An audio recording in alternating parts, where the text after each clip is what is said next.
What about her? She made secret plans to meet Miss Burke Devlin tonight. Secret plans? Yes, you're not supposed to know this. But she's meeting Burke Devlin at the Blue Whale tonight. I heard her tell Miss Winters. Are you lying to me? Ask Carolyn. I fully intend to. Where is she? In her room. Yeah, he's not making secret plans with Burke Devlin like some people, huh? Everybody's making secret plans with Burke Devlin in this show. Hello, I am Joel Sharpton, one half of the Articulate Coven, and you are watching my watch of the original supernatural soap opera, Dark Shadows. It's Dark Shadows time. So excited. Here we are at episode 100. Also at the end of our first week of daily weekday episodes for our patrons. If you are watching these on YouTube, not only can you get them early and ad-free, but you can get 5 every week instead of 3 if you join at articulatecoven.com/join. $2 or more a month gets you access to everything we do early and ad-free. All right, let's get into today's episode. Well, I thought if he lost it more recently, I might be able to find it. You wouldn't be very likely to find it. It's been missing for weeks. Ever since that terrible night. The night poor Mr. Malloy was killed. Okay, decent cold open, but I will say it was interesting to me that the episode starts immediately at the end of the last episode. I feel like that's pretty rare for Dark Shadows. Maybe it happens more often than I'm giving it credit. Just hasn't happened recently, but the scene just continued episode to episode. That was kind of interesting. Of course, we know better. We know that the pin has not been missing that long. Anyway, Bert gave it to me, and it was an expensive gift. Doesn't that prove something? Maybe. Don't you believe he gave it to me? Oh, yes, I believe you. Well, What do you want me to say? I don't care what you say, Vicky. Burke wouldn't have given me an expensive gift like that if he didn't like me, whether you want to admit it or not. Carolyn. Burke not liking you is not the issue, ma'am. He's a villain as far as your family is concerned. And so he may like you, but you don't date him. Maybe I've been unfair to Burke. Now, I know how he feels about your Uncle Roger, but I don't know how much of that feeling transfers to you. Maybe none of it does. Vicky, I don't understand you at all. Well, Girl, listen. Nobody named Carolyn Stoddard gets to talk to anybody else about being wishy-washy or flighty or changing their opinion too often and too easily, ma'am. in trouble. You know what your mother's going to say, not to mention your Uncle Roger. They won't say anything about it if they don't know about it. Aren't you planning to tell them? Why should I? To listen to them scream? This is small town news travels fast. You dang straight. There's only like 15 of y'all if we add you all up. Okay. David's around the corner overhearing this conversation. He can't stand Carolyn. So his inclination might be to rat her out, but he loves Burke. Whole town and news travels fast. They're bound to find out. Maybe they will, and maybe they won't. If they do, then I'll face that problem when the time comes. In the meantime, why borrow trouble?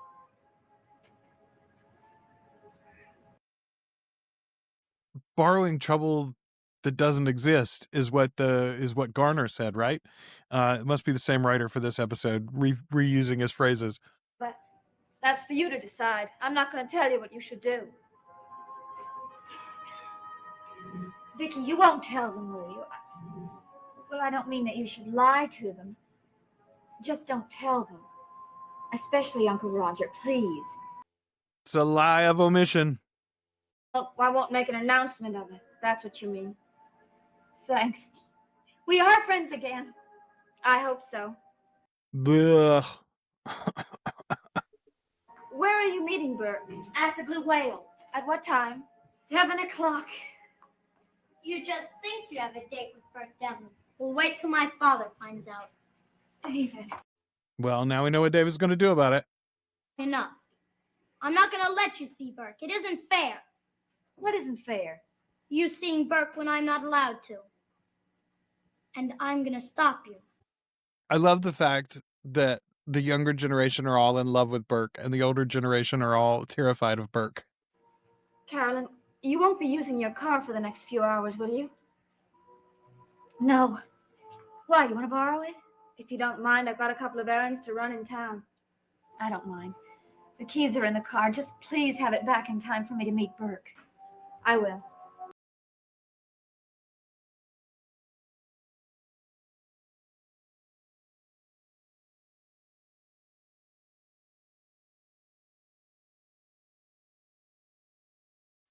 That's an odd angle.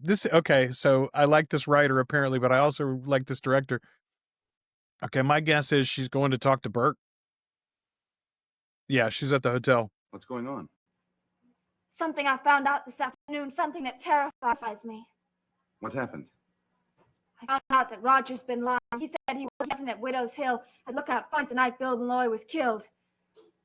But he was, and I think he murdered Bill Malloy.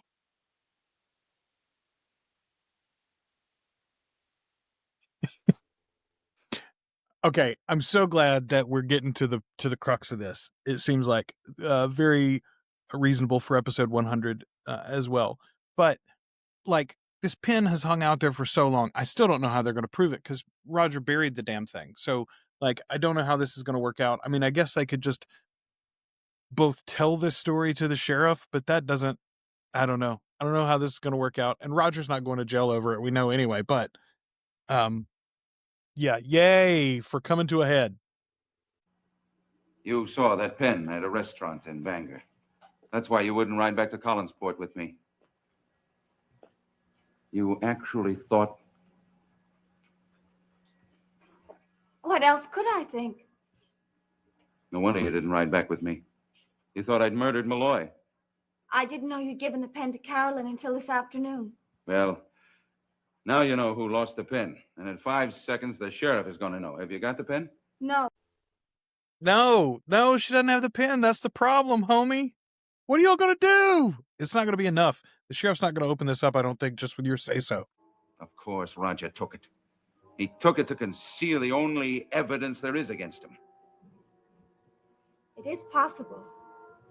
He was in the house that afternoon. There were only 3 of us there. David, Roger, and myself. You remember when Roger even said to you, "Oh, of course I could have taken it." Pepperidge Farms remembers. I'm saying that I cannot swear to the time he left the house because I didn't see him leave. He had a motive. A strong motive to kill Bill Malloy. Who else did? He had a motive if the things you say are true. Of course they're true. Malloy found out what happened 10 years ago. Roger killed him to keep him quiet. That may have been what happened, but we can't be sure. Because Bill Malloy died before he could tell what he knew. You know Roger Collins is guilty, or you wouldn't be here. I don't know it. I'm frightened and I don't know what to think. I came here because I had to talk to somebody. All right, Vicky, you came to the right place. Because I do know what to think. Everything I suspected is true. Roger Collins is a murderer.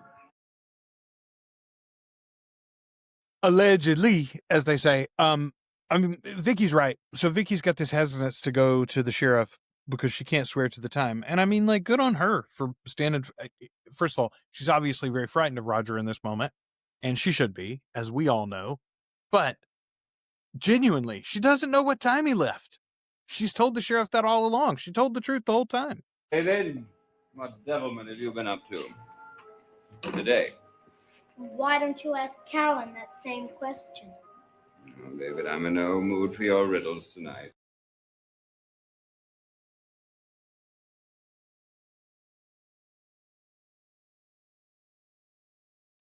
Roger gonna make that drink. Father? What is it, David? What is the worst thing that anybody could ever do to you? David, please, I told you I'm... Look at this outfit. Look at this outfit. That jacket is remarkable. Like, you could wear that jacket today and be stylish. Goodness gracious. What about her? She made secret plans to meet Miss Burke Devlin tonight. Secret plans? Yes, you're not supposed to know this. But she's meeting Burke Devlin, the Blue Whale, tonight. I heard her tell Miss Winters. Are you lying to me? Ask Carolyn. I fully intend to. Where is she? In her room.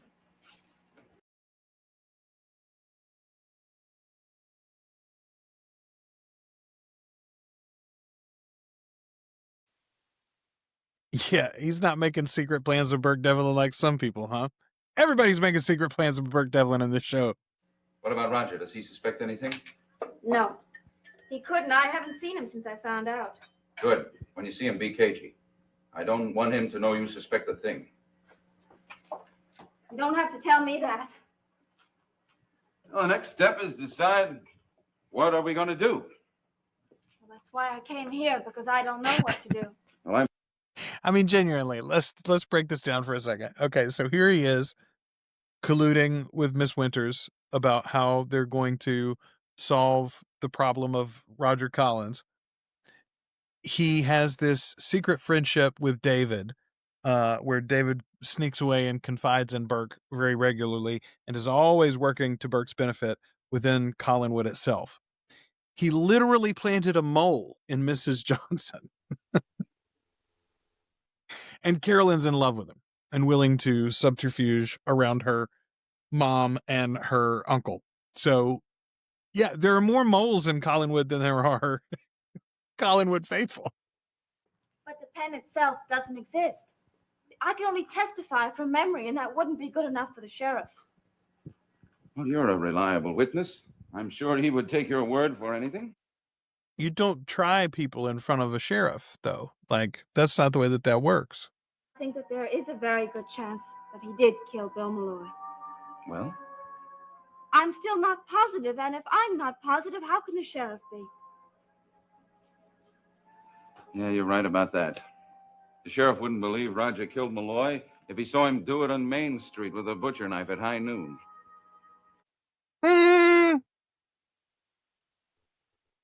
Sheriff would probably believe it in that case, actually. Roger's not that good of a smooth talker. Then what are we going to do? Well, we'll just have to try to find more evidence.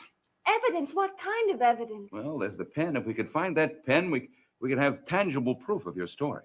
But you said that Roger probably got rid of it. I have a pretty good idea that Roger has stashed that pen somewhere. Where'd you get this pretty good idea, Burke? I'm with you. It would have made much more sense for him to have destroyed it. Why would he have stashed it? He only stashed it because this is a soap opera. I'm afraid he might find out some other way. How could he? You said Carolyn won't tell him anything. Is there any other person who might tell him? No. Well, then, for the time being, you're perfectly safe in that house. If you weren't, I wouldn't let you go back there. Carolyn, I forbid you to see Burke Devlin tonight or any other night. I'm sorry. Not exactly a magical transition, but decent. I want to say, though, how funny it is that if we would just pass a Post-it note, right? Like if we get David and Mrs. Johnson and Victoria all on the same page as to what we're looking for here, then the three of them could absolutely get Roger convicted.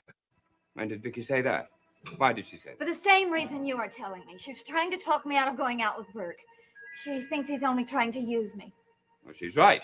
Well, you may think so, but Vicky's not so sure anymore. As a matter of fact, she was quite surprised to find that Burke had given me a very expensive present. Oh, Carolyn. What present? You know very well what present. The silver filigreed pen, the one you wouldn't let me keep. Oh, you told Vicky about the pen?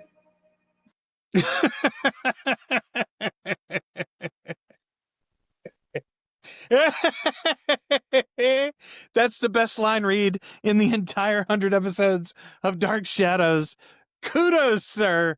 Kudos to your poker face, Roger, as you crap your pants right there in front of your niece. Why not? Did you tell her what happened to the pen? I told her you took it away from me and that I lost it.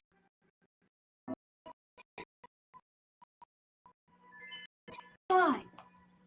Is there any reason why I shouldn't have told her? Oh, no. No reason at all. That'll be the end of our episode. As Roger stews in his own filth.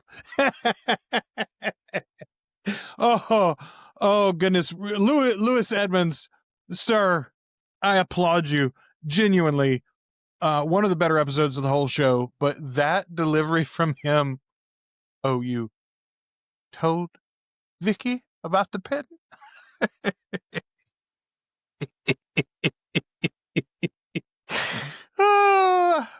If you're a patron, I'll see you on Monday. If you are watching these on YouTube, I believe you've got another one straight ahead of you. I don't think that was the round number for you. Anyway, we get 3 a week on YouTube. We get 5 every week, 1 every weekday on Patreon, articulatecoven.com/join. $2 or more a month gets you access to everything we do early and ad-free. Thanks, everybody, for watching these with me. Thanks for commenting, and we'll be back soon. Until the next time, I'm Joel from the Articulate Coven.